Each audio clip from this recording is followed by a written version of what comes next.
You're listening to Milcaster Tales, brought to you by knowhownonprofit.org. Contract?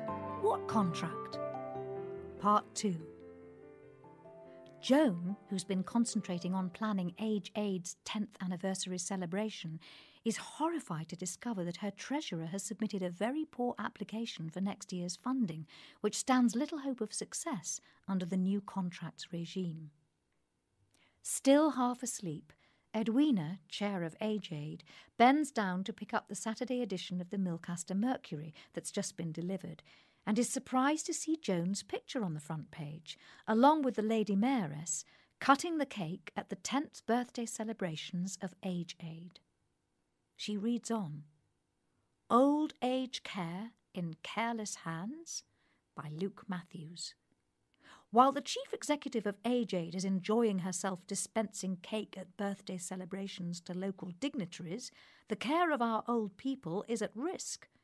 Not only does Age Aid seem oblivious to the seismic shift in the way local authority funding decisions are now made, it's also complacent about the entry of private care providers like Lawson Care, who are snapping up all the contracts they can get their hands on. And at that moment, the phone rings.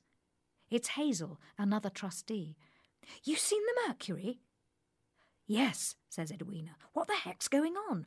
What's Joan going to say about this? I'm going to find out, says Hazel. This is dreadful.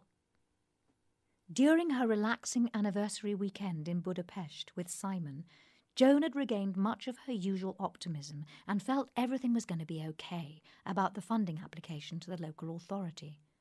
Now, Monday morning, reinvigorated, she's confident they'll be able to resubmit their application. Entering the office, she's surprised to be greeted by glum and anxious faces. What's up? She asks cheerily. Hope you've had a good time, Joan, but have you seen this? Says Pam, Joan's assistant, waving a copy of the local paper in her face.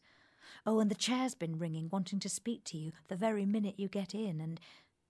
But Joan doesn't hear. She's scanning the front page in dismay. Thanks, Pam. I'll ring Edwina now. Left my phone here by mistake, and Simon switched his off too, so we could both relax for a change. Back at her desk, and feeling her earlier optimism rapidly draining away, Joan anxiously checks her messages. 6 missed calls from Edwina, the chair, 2 from Dom, the treasurer, and several emails from other trustees, all upset and shocked. Joan rings Edwina. Edwina, I just can't believe it. How could that journalist write such awful stuff about us? You know what journalists are like, always distorting something quite innocent. We'll sort this out somehow, but we need to meet as soon as possible to discuss what to do. I'll get the board together.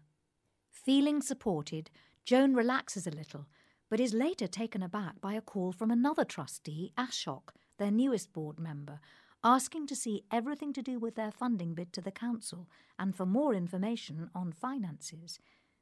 Finances are really Dom's domain, Ashok. No, Joan, they should be yours, he says firmly. We'll go through the paperwork before the board meeting. Looking round the table at the shocked faces of his fellow trustees, Ashok's voice is raised.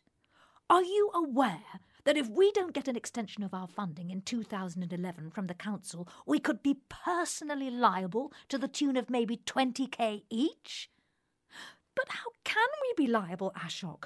Queries Hazel in alarm.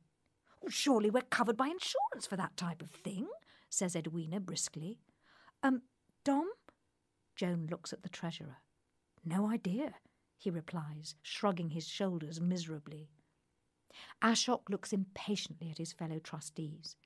With irritation, he explains that Age Aid has entered into contracts for which they may be responsible if there are no funds to cover their liabilities. This includes the lease on the minibus the Age Aiders use and the small piece of derelict land behind the community centre they're in the process of purchasing. Well, I'm sorry, Edwina, but I'll just have to resign, says Hazel. Resigning doesn't mean you won't still be liable in law. We took the decisions. We signed the contracts. Hazel gives a cry of shock. Taking no notice, Ashok continues. Look, I've read through the application recently submitted to the council, and there may still be time to put in a new one.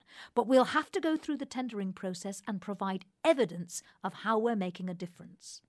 He goes on to explain the difference between outputs and outcomes. Dom gets lost in the detail, but feels he can't ask any questions, as he put in the original application that has brought them to this sorry place. But we just don't keep that kind of data, Ashok, says Joan. We know we make a difference. We hear all the time that it's your lunches that keep me going, and I don't know what I'd do without you now my daughter's moved away. But I can see that's not the evidence the council wants, or what Lawson Care probably can reel off at the touch of a button. Her voice trails off sadly. I know, Joan, Ashok says more gently, feeling he's being a bit hard on this group of well-intentioned people who mean so much to the old people they help. He decides to change the subject. Look, we've got time to consider whether to resubmit our application. But, Joan, you must alert the council and ensure they disregard our earlier one. So what about the article in the Mercury? Do we respond? They agree to leave it for the time being. Edwina tries to reassert her authority as chair by asking Joan if she's spoken to Voluntary Action Milcaster. Surely they can help. Aren't they funded to support small organisations like us? Good idea, says Joan. They'll know what we can do to sort this out. What about Lawson Care? Should we try to meet them? No way, say Hazel and Edwina together. Ashok raises his eyebrows. Ashok offers to help Joan, Sunita, the services manager, and Emily, the office and data manager, look at how to develop evidence which they might be able to use in a new application to the council. During these meetings, Joan feels slightly better and is even able to joke to Sunita one day that, if this goes on, there'll be rumours again about me and Ashok. Joan puts on a cheerful front in the office, but at home is irritable and tense at what the future may hold. Closure of age aid, a personal liability for the trustees of thousands of pounds, which she's so far kept from Simon, because he'll think she's been incompetent and put the board at risk. And what will happen to people like my dear old dad, she wonders, or Doll Matthews? In the meantime, the clock is ticking loudly. It's now November. They've got maybe 6 months' funding left.